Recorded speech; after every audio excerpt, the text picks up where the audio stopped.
y a bien longtemps, mes chers enfants, j'étais jeune et j'entendais souvent les gens se plaindre d'une importune petite vieille qui entrait par les fenêtres quand on l'avait chassée par les portes.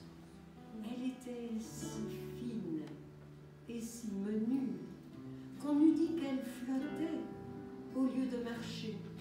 Et mes parents la comparaient à une petite fée.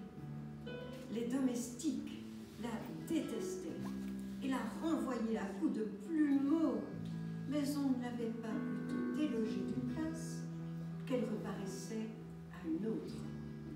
Elle portait toujours une vilaine robe grise, traînante, avec une sorte de voile pâle que le moindre vent faisait voltiger autour de sa tête ébriefée en mèches jaunâtres.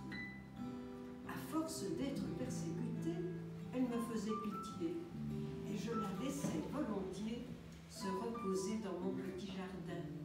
Bien qu'elle abîmât beaucoup mes fleurs, je causais avec elle, mais sans en pouvoir tirer une parole qui eût le sens commun.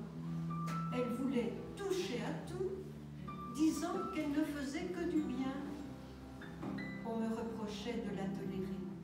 Et quand je l'avais laissée s'approcher de moi, on m'envoyait laver et changer en me menaçant de me donner le nom qu'elle portait. Donc, je vais un petit peu plus loin. Et elle parle et l'enfant ne comprend rien. Et puis l'enfant lui dit « Expliquez-moi vos paroles ». Et elle lui dit « Je ne puis te parler ici. J'en ai trop long à te dire. Et sitôt que je m'installe quelque part chez vous, on me balaie avec mépris. Mais si tu veux savoir qui je suis, appelle-moi par 3 fois cette nuit, aussitôt que tu seras endormi. » C'est bien ça qu'elle fit. Je m'endormis et tout aussitôt je rêvais que je l'appelais. Je ne suis même pas sûre de ne pas avoir crié tout haut par 3 fois « Fais poussière! Fais poussière! Fais poussière !» À l'instant même, je fus transportée dans un immense jardin au milieu duquel s'élevait un palais enchanté. Et sur le seuil de cette merveilleuse demeure, une dame resplendissante de jeunesse et de beauté m'attendait dans de magnifiques habits de fête. Je courus à elle et elle m'embrassa en me disant « Eh bien, reconnais-tu à présent la fée poussière ?»« Non, pas du tout, madame, répondis-je. Mais je pense que vous vous moquez de moi. »« Oh, je ne me moque point, reprit-elle.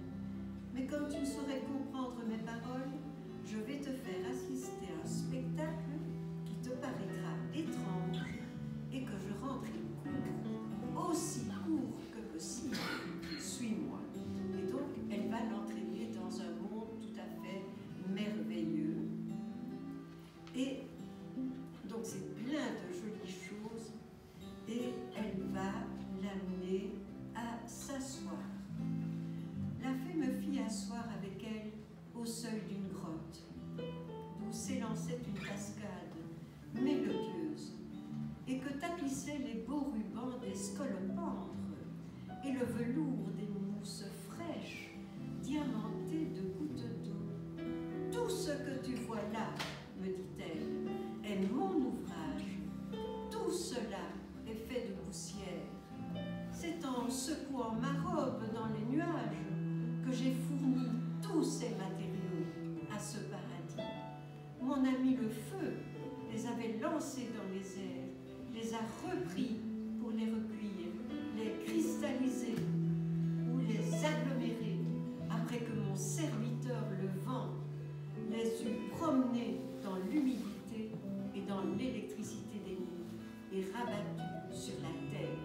Ce grand plateau solidifié s'est revêtu alors de ma substance féconde et la pluie en a fait des sables et des engrais après en avoir fait des granites, des porphyres, des marbres, des métaux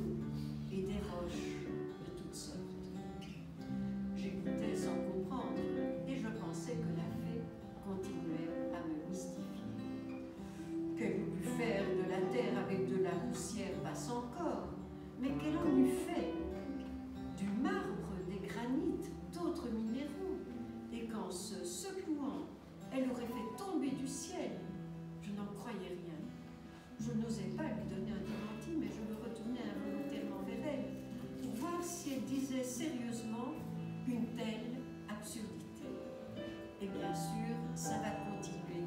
Et l'enfant va aller de réflexion sur l'origine de la Terre, sur l'origine des couches géologiques, sur l'origine de tout ce qui est grâce à la poussière.